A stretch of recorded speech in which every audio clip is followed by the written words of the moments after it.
कोलकाता में जिस इमारत में आग लगी वो अवैध तरीके से बनाई गई थी। इस बिल्डिंग का न तो फायर विभाग से एनओसी लिया गया था और इसे जरूरी फायर लाइसेंस भी जारी नहीं किया गया था। इसके बावजूद यहां काम चल रहा था। 5 मंजिला इमारत की दूसरी मंजिल पर आग लगी थी। आग तुरंत फैल गई और देखते देखते चारों ओर काला धुआं छा गया। आग इतनी तेजी से फैली कि कमरे में मौजूद 5 लोग फंस गए। दम घुटने से 2 लोगों की मौत हो गई, जबकि 3 लोगों को अस्पताल में भर्ती करवाना पड़ा। कोलकाता की इकलौती इमारत नहीं है जिसके पास न तो फायर विभाग की एनओसी है न ही लाइसेंस। कोलकाता में बहुत सी इमारतें हैं जो जानलेवा हैं, जहां कभी भी हादसा हो सकता है। बिल्डिंग हादसे के बाद शुभेंदु सरकार एक्शन में आ गई। सीएम ने हादसे की जांच का आदेश दे दिया। 24 घंटे के भीतर ही रिपोर्ट तलब कर ली।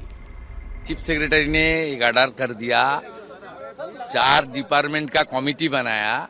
ये इनिशियली जो इन्फॉर्मेशन है इलीगल था। ये कलकत्ता में इस तरीके से पूरा स्टेट में ही है। कोलकाता की ये जानलेवा इमारतें कोलकाता नगर निगम की मंजूरी से बनी हैं, जिसके मेयर ममता बनर्जी के बेहद करीबी फिरहाद हकीम हैं। अब शुभेंदु सरकार ऐसी इमारतों की पड़ताल कर रही है जो बिना जरूरी मानकों के बनाए गए हैं। अब ऐसी इमारतों पर एक्शन की तैयारी है। अवैध अतिक्रमण को बुलडोजर से हटाया जाएगा और जो इमारत नियमों के खिलाफ बनी है उन्हें जमींदोज भी किया जाएगा। हादसे की जानकारी मिलते ही पश्चिम बंगाल सरकार में मंत्री अग्निमित्रा पॉल भी मौके पर पहुंची और हादसे के लिए ममता बनर्जी और टीएमसी सरकार को जिम्मेदार ठहराया। It's a completely illegal building and it has been not given NOC, no fire license, no trade license. But it's strange that these kind of buildings were prospering in the past, in the tenure of the past government. We have seen Wow Momo factory in Koshpa, same thing. So who gave the permission? Mr. Fayyad Hakim, you gave the permission. Your department gave the permission to build such a building with no NOC, no planning, no trade license, no fire license. You are answerable, Mr. Fayyad Hakim. You are answerable, Mamata Banerjee. You are answerable, Abhishek Banerjee. You are answerable, TMC party. CM बनने के बाद से शुभेंदु अधिकारी ताबड़तोड़ फैसले ले रहे हैं। उनके फैसलों में प्रशासनिक सख्ती, जन कल्याण और राजनीतिक संदेश तीनों दिख रहा है। कोलकाता की इमारत में लगी आग के बाद शुभेंदु अधिकारी ने आदेश दिया है कि जिन फैक्ट्रियों के पास नगर निगम की इजाजत, बिल्डिंग प्लान और फायर एनओसी नहीं है, उनकी बिजली और पानी की सप्लाई काट दी जाए। मोमो फैक्ट्री आगजनी में कार्रवाई हो गई। गैर कानूनी फैक्ट्री के 2 मालिकों को गिरफ्तार किया गया। बिजली विभाग को सीईएससी के साथ मिलकर उन भवनों का ऑडिट करने को कहा गया जिनके निर्माण की मंजूरी नहीं है।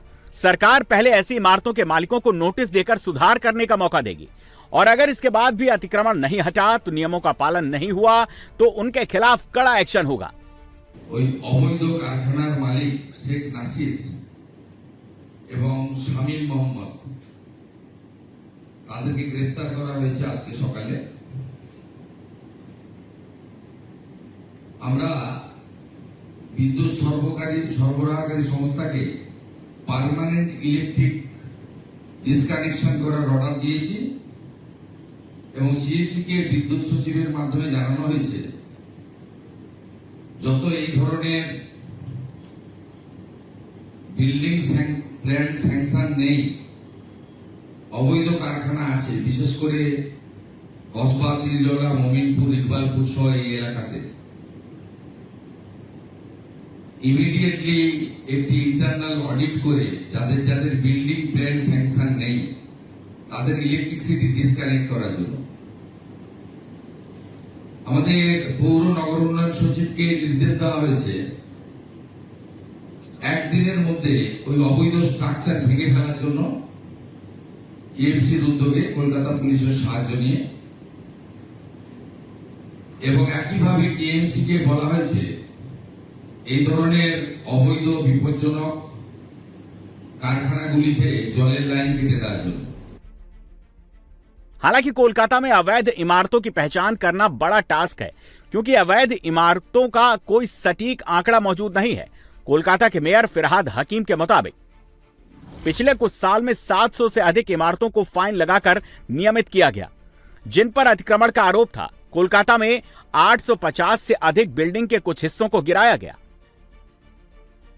कोलकाता की आबादी 70 लाख से अधिक है।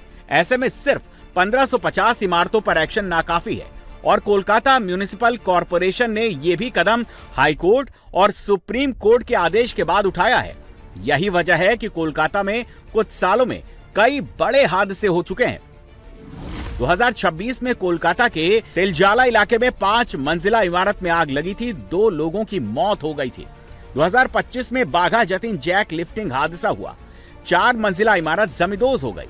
2024 में गार्डन रीच निर्माणाधीन इमारत हादसा हुआ, 8 लोगों को जान गंवानी पड़ी, 15 लोग घायल हो गए।